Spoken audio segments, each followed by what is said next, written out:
అనిపించింది.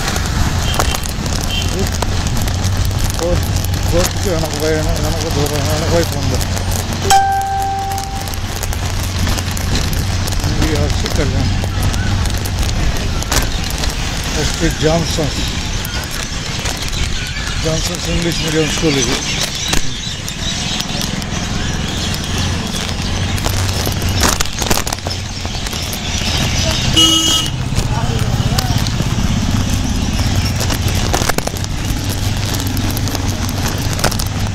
చూస్తున్నాం coach area.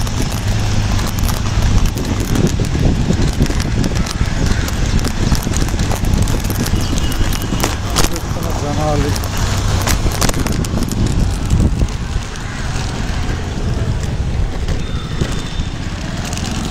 Town church రోడ్డుకి వెళ్తున్నాం.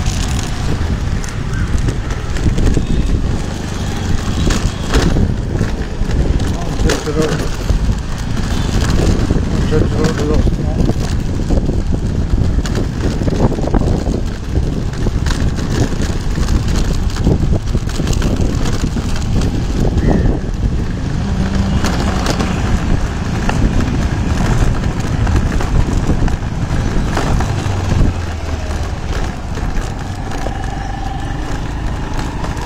ఛానల్ ఎప్పుడప్పుడు గల్లీలు చూపిస్తూ ఉంటాను.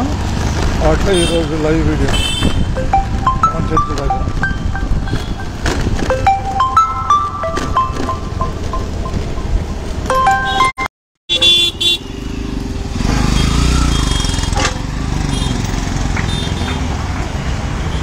కనిపిస్తున్న టౌన్ చర్చి.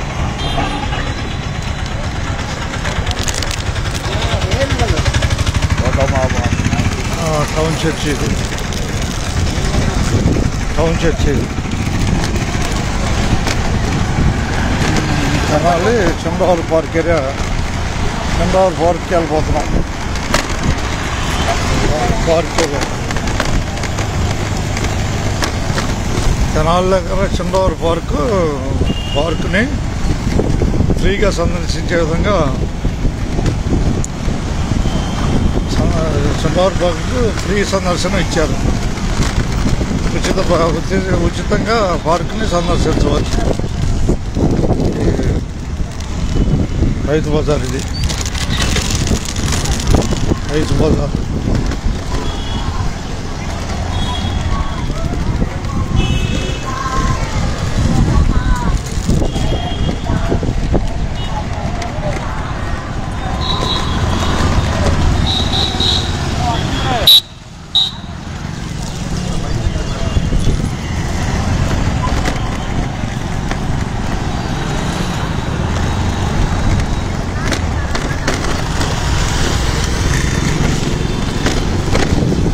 పార్క్ నుంచి పార్క్ రోడ్ వెళ్తున్నాం.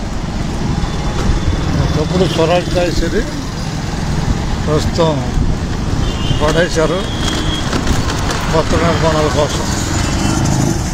ఇక్కడ సాయిబాబా గుడి ఉంది జనాల్లో. సాయిబాబా గుడి.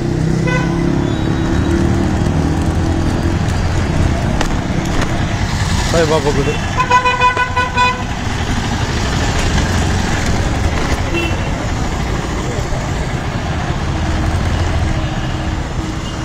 సాయిబాబా గుడి కనిపించేది. సాయిబాబా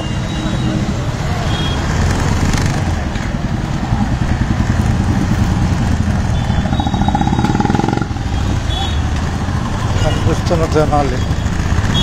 సాయంత్రం సమయం. అందరికీ ధన్యవాదాలతో. అప్పుడప్పుడు జనాలు చూపిస్తూ ఉంటాను వీడియో రూపంలో. జనాలు కనపడుతుంది.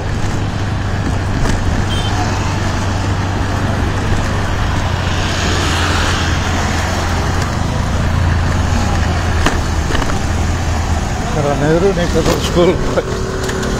నికేతన్ స్కూల్.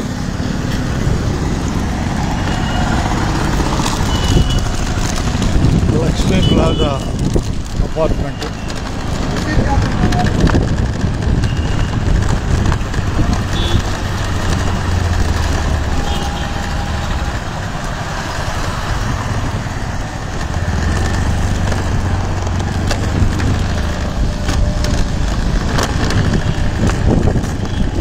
జనాలు చూడగలుగుతున్నాం. జనాలు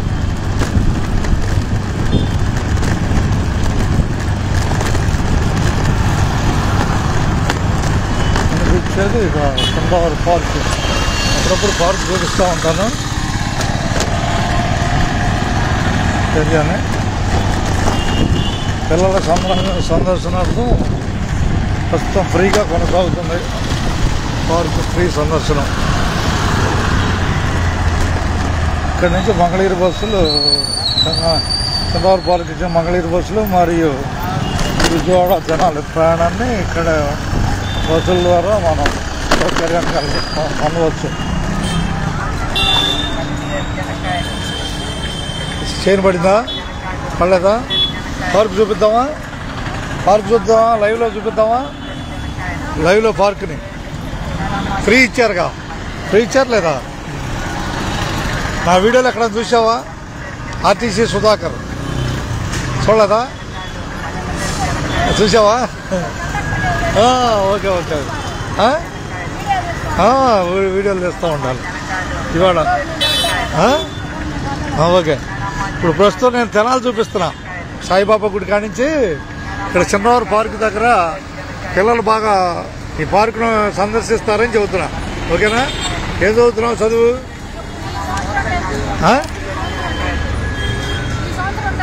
10th ఓకే. 10th క్లాస్ మంచి స్టాండర్డ్. ర్యాంకుల గురించి చూడకూడదు ఎప్పుడు. ర్యాంకుల గురించి ఎప్పుడు చూడొద్దు. అర్థమైందా?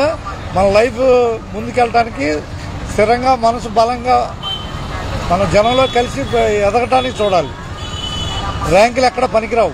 నిజ జీవితంలో గెలవాలంటే జనంలో మనం జనరల్ నాలెడ్జ్ పెంచుకుంటూ ముందుకెళ్ళాలి. ర్యాంకులు అనేవి కొలబద్ద వరకే. అవి పనికిరావు. అందరూ చేసేది ఒకటే పని. ప్రస్తుతం కండక్టర్గా నా పని నేను చేసుకుంటానే మన బస్సు ఎక్కడుందో చెబుతూ ఉంటా. ఓకేనా? శనక్కాయలంటే ఇది కనిపిస్తున్న చంద్రవరం పార్క్. ఉంటాను బాయ్క. ధన్యవాదాలు. ఇన్స్టాగ్రామ్ లైవ్ ఇది. లైవ్ ఇన్స్టాగ్రామ్ లైవ్ ఇదే. ఈ ఏరియాలో మంగళగిరి బస్సులు ఎక్కొచ్చు అని చెబుతున్నా. అర్థమైందా? మంగళగిరి బస్సులు ఇక్కడ ఎక్కొచ్చు చంద్రవరం పార్క్ దగ్గర. నేను పద్యం కానీ పాఠం కానీ ఏం చదువుతావా? పద్యం కానీ పాఠం కానీ ఏమి? టోపీ పెట్టిన అబ్బాయి మాట్లాడతాడా? సరదాగా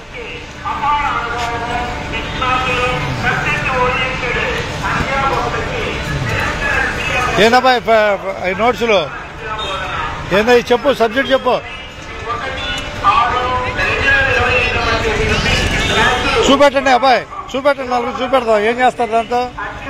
ఆర్టా? చూపెట్టు. మీరు చేసే మీరు చెప్పిపోయి దీంట్లో చెప్పుకోండి. ఏమవుతుంది? ఏమేం చేస్తారు? ప్రాజెక్ట్ ఇచ్చారా? ఓకే. ఏ ప్రాజెక్ట్ ఇచ్చినా ముందు జనరల్ నాలెడ్జ్ ఉండాలి. అర్థమైందా? జనంలో తరువుగా మాట్లాడగలగాలి, చొచ్చుకుపోగలగాలి ఏ పనికైనా. అంతేనా కదా? ఇప్పుడు ప్రధాని 3 సార్లు మా నరేంద్ర మోడీ అయ్యారంటే కారణం ఏంటి చెప్పండి? 3 సార్లు నరేంద్ర మోడీలో మెరిట్స్ చెప్పండి. ఈ దేశ ప్రధాని కావటానికి మోడీలో ఉన్న ఉత్తమ లక్షణాలు చెప్పండి మీరు స్టూడెంట్స్గా. అతన్నే ఎందుకు ఎన్నుకున్నారు 3 సార్లు? ఎలా అట్రాక్ట్ చేస్తున్నాడు అంటే ప్రజలను దగ్గర తీసుకుంటున్నాడు, మోటివేషన్ చేస్తున్నాడు, రిలీజ్ చేస్తున్నాడు. ఓకేనా? మోడీ గారు 3వసారి ప్రధాని అయిన కారణాలు చెప్పగలిగారు. ప్రజలకు దగ్గరగా ఉండడానికి ప్రయత్నం చేస్తున్నాడు. ఓకేనా? ఆయన కూడా తెలుగు నేర్చుకోమని చెబుతున్నాను. మోడీ గారిని తెలుగు నేర్చుకోమని చెబుతున్నా. అర్థమైందా? మేము కూడా నిన్ను ప్రధాని చేశాము, నువ్వు మా తెలుగు నేర్చుకోమని చెబుతున్నాం.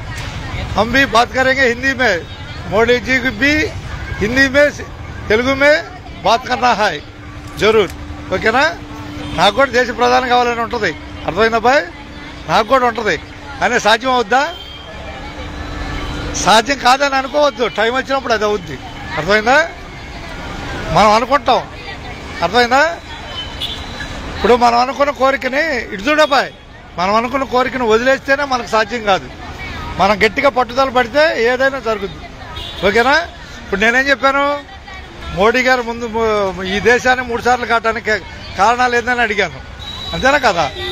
ఆయన తెలుగులో మాట్లాడాలని చెబుతున్నాను. ఆయన వింటాడా ఏంటో దీంట్లో? జరూర్ వినాల్సిందే. ఎందుకంటే మన ఓటుతో ఆయన ఎదిగాడు పైకి ప్రధానిగా. అంతేనా? మన ఓటు లేకుండా ఆయన ఎదుగుతాడా? ప్రతి 5 సంవత్సరాలకి మనం ఇచ్చిన ఓటు ద్వారా వాళ్ళు పరిపాలిస్తారు, అంతవరకే. 4th టైం ఆయన గెలుస్తాడా గెలవడా అనేది ఆయన ప్రజల అభిప్రాయ సేకరణ బట్టి ఆధారపడి ఉంటుంది. అంతేనా కదా? స్టూడెంట్స్గా మీరు కూడా రాజకీయాలు నేర్చుకోవాలి. రాజకీయాలు ఏంది నేర్చుకోవాలంటే ప్రజల్ని కలగలుపుకొని ముందుకెళ్లే శక్తిని పెంచుకోవాలి. ఇండిపెండెంట్గా మన గుంటూరు పార్లమెంట్ సీటు పోటీ చేయాలనుకో ఎన్ని లక్షల మందిలో మనం గెలిచి ఉండాలి తెలీదా? సుమారు 14 లక్షలు వేసుకో. దాంట్లో పోలింగ్ 10 లక్షలు అయినాయి అనుకో, కనీసం 7-8 లక్షలు రావాలి. ఉనే సరదాగా చెబుతున్నాను. మనం ఇండిపెండెంట్గా ఎవరైనా పోటీ చేయొచ్చు. ఓన్లీ డిపాజిటే కావాల్సింది. అక్కడ పోటీ చేయడానికి ఏం అర్హతలు అవసరం లేదు. ఓకేనా? ధన్యవాదాలు. ఉనే సరదాగా చెప్పాలే, ప్రతి ఒక్కరికి కోరిక ఉంటుందిగా. ధన్యవాదాలతో.